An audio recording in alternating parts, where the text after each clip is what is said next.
So in our first reading today and in our gospel, it talks about fasting. Okay, and last Ash Wednesday, I gave a homily about the connection between praying, fasting, and almsgiving. For those who wants to know more about that, I also made a YouTube video out of it with the same title there.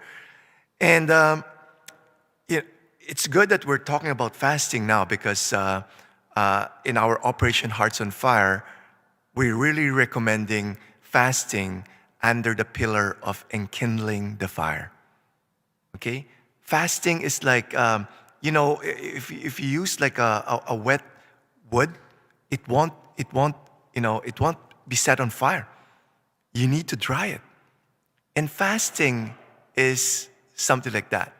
It's drying the wood from being wet, so that when you put on fire, it will just set on fire, right? And for me, when I was beginning with my fasting many years ago, I tried to do too many and too much. And it was like a shock in the system. I was experiencing like a withdrawal symptom. And because of that, or people noticed that I was being cranky. I was impatient. I was trying, I was judgmental. I was critical. And I said, oh, why am I becoming a monster? Like people are seeing the dark side of Ken while I was doing fasting. And that should not be the case. That should not be the case, right?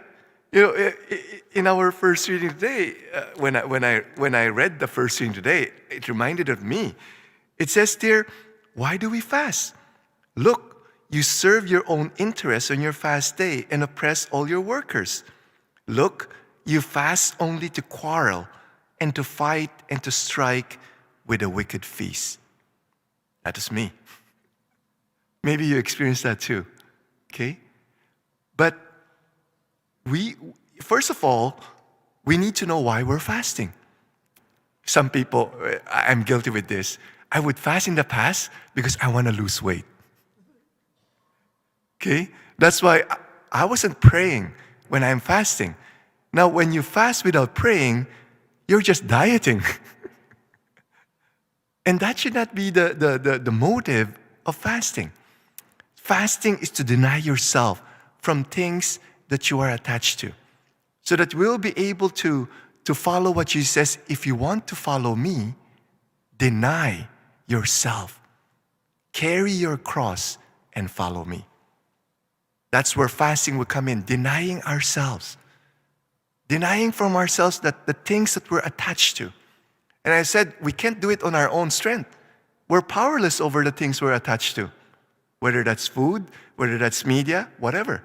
Gambling, alcohol, lust. You're powerless over that. That's why we need to pray. And when we're able to deny ourselves, that's where we're able to be more loving towards other people.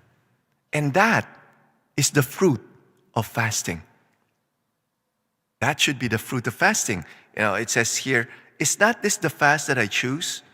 To loose the bonds of injustice, to undo the thongs of the yoke, to let the oppressed go free, and to break every yoke. Is it not to share your bread with the hungry, and bring the homeless poor into your house? When you see the naked, to cover them, and not to hide yourself from your own kin.